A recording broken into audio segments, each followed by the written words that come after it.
was really amazing to feel like you'd chosen my book out of all those brilliant books that were published. And yeah, and it kind of makes you feel like a real writer. If it just makes people. If I take myself more seriously now, if that makes sense, which maybe sounds silly, but I feel like I can do this. And I've loved judging the prize so far. It's amazing. There are so many books. That's what's so exciting about it, because I'm sure when you started the prize, there were way fewer, and Way now fewer. there's so many of them, so diverse, from like major publishers as well as tiny little presses, non-fiction, poetry, fiction.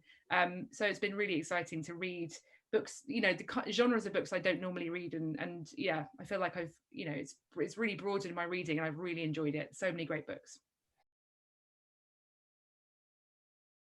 It's a comic novel about a young woman. Well, she's in her early 20s, and she has a really terrible one night stand with a man. He accuses her of breaking his penis. After that, she swears she's never going to have sex again, ever. But then she realizes that she is, in fact, a lesbian. And that's a great relief to her. And she thinks that she's now going to have a really equal relationship and loads of really feminist sex. But that's not quite how it turns out.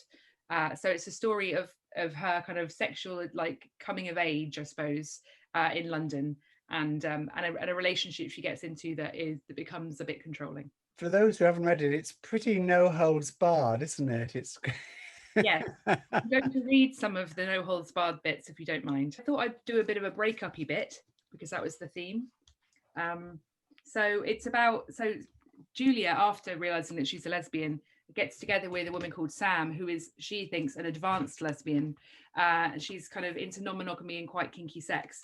And this scene comes after they've kind of like they're taking a break from each other, because Sam is in a relationship with another woman in France, and Julia doesn't know if she can deal with this.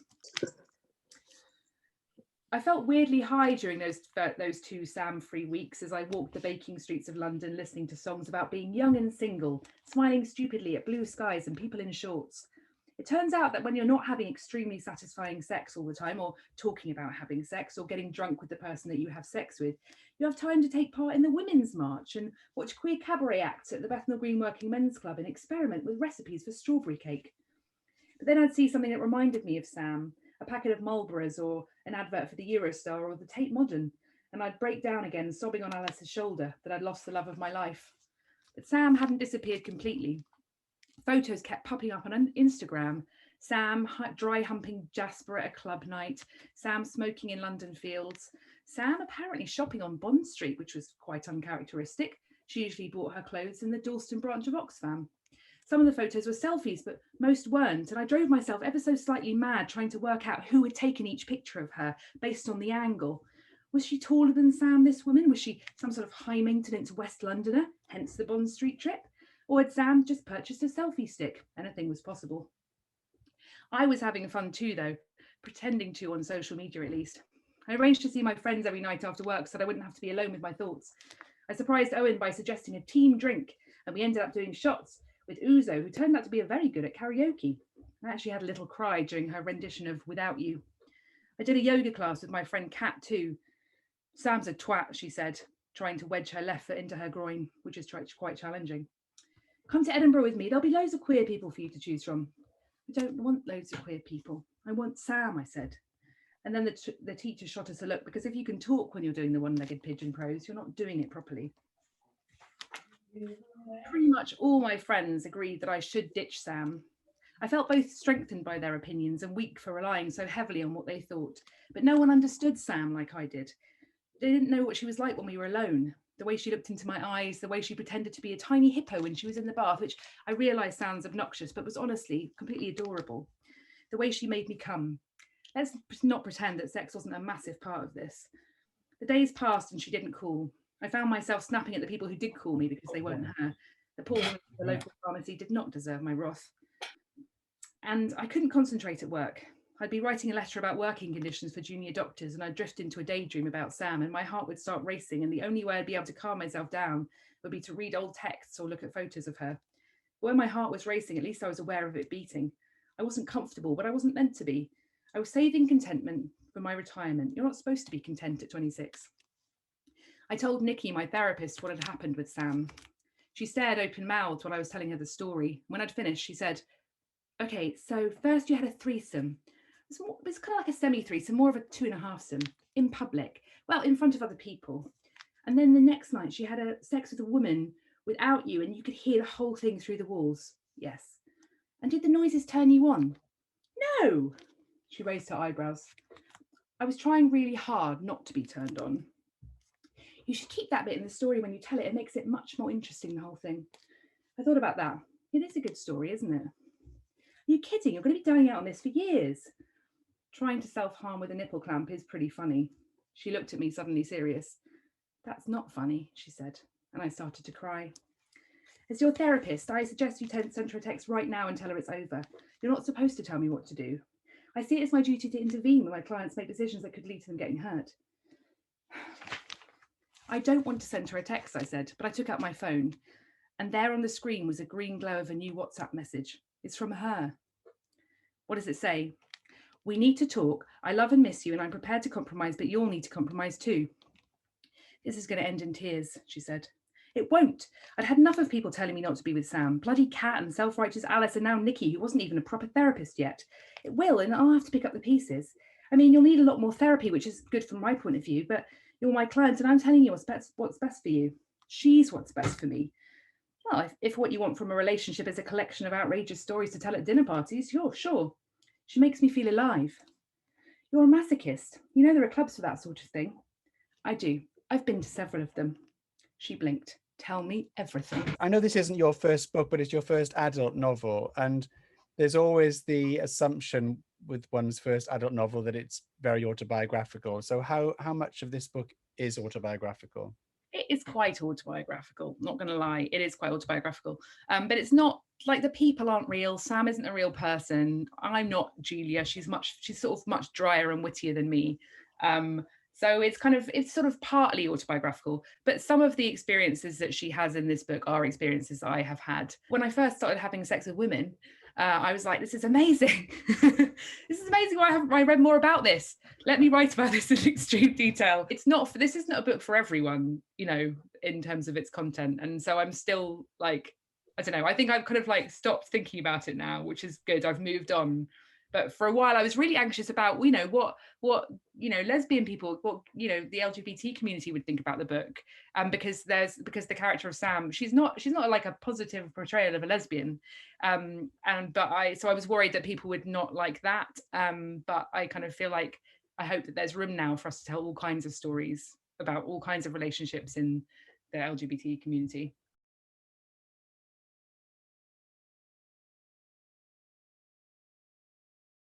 The Break-Up Monologues did start life as a podcast, which followed my trilogy of comedy shows, which had been exploring the psychology of love and relationships, the middle part of which was called Is Monogamy Dead?, which of course became my first book, which, as you've mentioned, was longlisted for the Polari First Book Prize a few years ago. And so I've really been interested in how relationships work for a long time, and particularly looking at that through a queer lens, because I've read so many books about the psychology of love that are very, very heteronormative and have a sort of sweeping disclaimer at the beginning that say, we'll just assume that all relationships work the same, and then proceed to talk about heterosexual relationships. And relationships are universal in many, many ways, but I also think there are sort of quite nuanced and interesting things about queer relationships that I wanted to observe, and I wanted to put those queer relationships right at the forefront. But the aspect of talking about breakups really started, or was inspired, 10 years ago now, when I was dumped by email. And at the time I thought that was very rude, whereas now maybe it would be quite quaint in this sort of era of ghosting and all these other behaviours and ways people can just dump you. Can I ask how long this relationship had been running before you were dumped by email? It was a 5-year relationship. Oh my God. I felt like,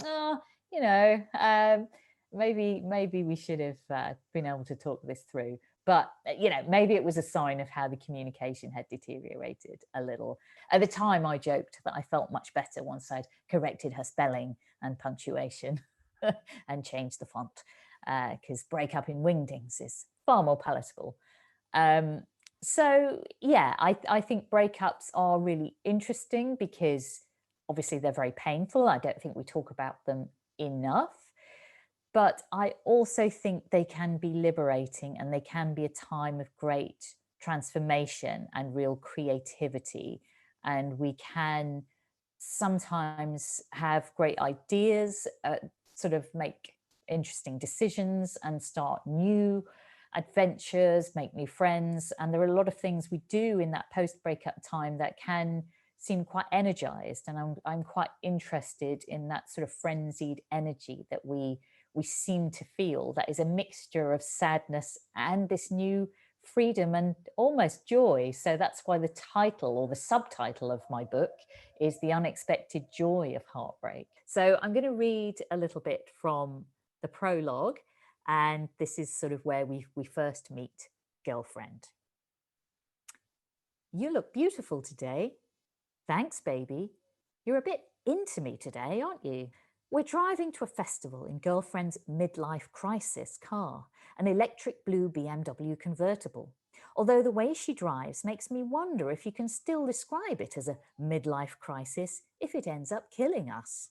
That would be an end-of-life crisis, and quite a crisis at that. Never mind, the sun is shining, our life is good. We have a fancy loft conversion. We go on ski holidays. We Google things like, can dogs eat mange too? After 2 decades of scratching out a creative existence from gig to gig, first as a wistful indie songwriter, then as a willfully grassrootsy comedian, I now get to live like a wanker because my libido went all aspirational on me and drew me to a partner with an actual job. However, 3 months shy of our 3-year anniversary, shit has got real. Girlfriend and I have reached refreshing levels of frankness about the fact that our mutual desire has waned. We have teetered and toppled over the parapet of honeymoon bliss and fallen to the ground below, stirred from the anaesthetizing effects of the sexy brain chemicals that have propelled us along thus far with relative ease. Suddenly, we're acutely aware of the careers and friends that we have neglected during the happy haze. We have reached the stage where being in a relationship with a fellow human has become a massive pain in the arse, even though it is a largely excellent relationship that neither of us intends to leave. Repeat, we are not going to break up, not for the foreseeable, not us. In fact, it's the first time I've reached this point and not been planning a daring, dramatic escape, counting up the significant partners whom I probably would have married if it had been legally available to me all along. I'm now on to my 5th wife. That puts me on a multi-marriage par with Joan Collins, already at the age of 48. She was 68 when she married her final husband. If I was going to continue to be a slave to serial monogamy, and if you're reading this, darling, of course I'm not, I would have ample time to overtake her and catch up with Liz Taylor and her 7 husbands, one of whom she married twice. But I'm done with twisting. I think I'd like to stick. I found a funny, sexy, generous partner, even if she does have a ridiculous knobby car. Surely, if I left this one, I'd be breaking up with love altogether. It would be my end game. And it's from this position of at least wanting to stay, of accepting the maddening claustrophobia of companionship, that I want to investigate why breakups continue to compel me so much. Perhaps it is because breakups facilitate and maybe even necessitate transformation. In the wake of a separation, our peers allow us to reinvent ourselves. The rest of the time, they like us to stay fixed so that they can move around and ahead of us. But heartbreak is the golden ticket that circumvents this bullshit. Renewed and reborn, standing at the edge of the echoing canyon of our former frustrations, we shout, "This is who I am now." And we run and skip away from the parched carcasses of the old selves we have grown to hate. For me, it has been during these fleeting, liberating gaps of singledom that I have really got shit done. I recorded and released an album. I launched a boutique music PR company. I started comedy. I wrote a book. Each time I harnessed any lingering feelings of anger, sadness, and confusion and used them as energizing forces for creativity, for moving forwards with new insights into my own shortcomings and foibles. I wonder if it is possible to do that much learning and actively stay in a relationship. I hope so. It must be, right? Or else all long-term couples would be codependent, emotionally stunted weirdos. Oh, hang on. Simon, as a poet, would it be true to say that you're no stranger to heartache yourself? Yeah, you're about to find out, I think. Queerfella was sort of, I sort of described it as a journey from shame to unashamed. And obviously, because of the subject matter tonight, you're going to get the unashamed and heartbroken bit as opposed to the early life bit. So this is Queerfella. The image on the front is a gofag vor, which literally in Manx Gaelic means a big mouth, a basking shark. And it actually refers to the last poem in the book, but I sort of realized in the shower this morning that it's probably actually quite appropriate for a lot of the poems in this. This first poem isn't from Queerfella, but it's going to be in this month's Stand magazine, and it's called Significant Other. Starts with flirting, turns up unexpected, hanging around, becomes expected, sings for attention, invitation to watch, them having a bath, longer than necessary, familiar. It isn't going to last, 6 months, abruptly reverse migrates like Carmel. Damn that Robin. Everyone leaves, unless I do. And in Queerfella, there was a toss-up between these next two poems because the editor didn't want two sort of food-related poems in it. But this one won. I love the taste of your food.